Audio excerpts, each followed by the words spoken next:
Hi friends, అందరూ ఎలా ఉన్నారు, ఎలా చదువుతున్నారు ఫ్రెండ్స్? అందరూ బాగా చదువుతున్నారని అనుకుంటున్నాను ఫ్రెండ్స్. ఇప్పుడు టైం అయితే 10 అయిందండి. నా స్లాట్ వచ్చి 10 to 1. నేను ఈ వీడియో చేయడానికి మెయిన్ ఏంటంటే మోటివేషన్ కోసం చేస్తున్నానండి. 10 to 1 3 అవర్స్ కన్సిస్టెన్సీగా ఎలా కూర్చొని చదువుతాము ఏమి అనేసి నేను వీడియో చేయబోతున్నాను ఫ్రెండ్స్. 1 వీక్ అయితే చేసండి. డైలీ ఒక ఏదైనా ఆడియో సాంగ్, ఏదైనా ఇన్స్పిరేషన్ కానీ మోటివేషన్ ఆడియో సాంగ్ ఒకటి వస్తుంది. ఇంకా వచ్చి నేను చదివేది చూపిస్తాను ఫ్రెండ్స్. ఇక స్టార్ట్ చేద్దామండి.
సంసరచనను చేసిన ఆచార్యుడా మన్నెవీరుడు రామరాజు ధనుష్టంకానివా భగత్ సింగ్ కడసారి పలికిన ఇంక్విలాబ్ శబ్దానివా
ఫ్రెండ్స్, ఈ సాంగ్ విన్నారు కదండి. ఈ సాంగ్ విన్న తర్వాత అంటే లిరిక్స్ మనకు కరెక్ట్గా అర్థమైతే మనకు గూస్ బంప్స్ వస్తే అంత ఇదిగా ఉంటుంది ఈ సాంగ్ ఫ్రెండ్స్. ఏదో పుట్టామంటే పుట్టాము, ఏడ్చామంటే ఏడ్చాము, నవ్వామంటే నవ్వాము, బతికామంటే బతికాము, చచ్చామంటే చచ్చామని కాదండి. మనం ఏదో ఒకటి సాధించాలి. మనము పుట్టిన దానికి మనం లాస్ట్లో మనం చచ్చిన తర్వాత కూడా ఏదో ఒకటి మన ప్రపంచానికి మంచి చేయాలండి.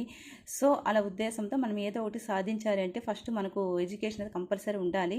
కంపల్సరీ చదవండి ఫ్రెండ్స్, బాగా చదవండి. Education is main important. మనం ఇప్పుడు బాగా చదివితేనే మనం ఏదైనా ఎవరికైనా హెల్ప్ చేయాలని, నీడీ పీపుల్కి హెల్ప్ చేయాలన్నా కూడా మనకు డబ్బు కావాలి కదండి. సో మనం ఖచ్చితంగా జాబ్ తెచ్చుకుంటేనే మనం ఏదైనా చేయగలం, అనుకున్న సాధించగలము. కాబట్టి కంపల్సరీ చదవండి ఫ్రెండ్స్.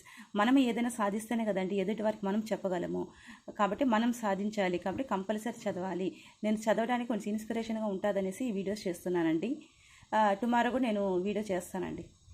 ఫ్రెండ్స్, ప్రపంచంలో ఎంతో గొప్ప గొప్ప వాళ్ళు ఉన్నారు. వాళ్ళలాగా ఉండాలంటే మనం కూడా ఏదో సాధించాలి కదండి. మనమైతే ఈ ఫీల్డ్ తీసుకున్నాము.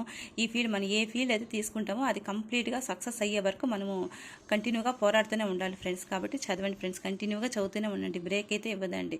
ఒకసారి బ్రేక్ కానీ ఇచ్చినామనుకోండి మళ్ళీ మనం ఫస్ట్కి వచ్చేస్తాం. కాబట్టి కంటిన్యూగా కన్సిస్టెన్సీతో చదువుతూ వెళ్ళండి ఫ్రెండ్స్.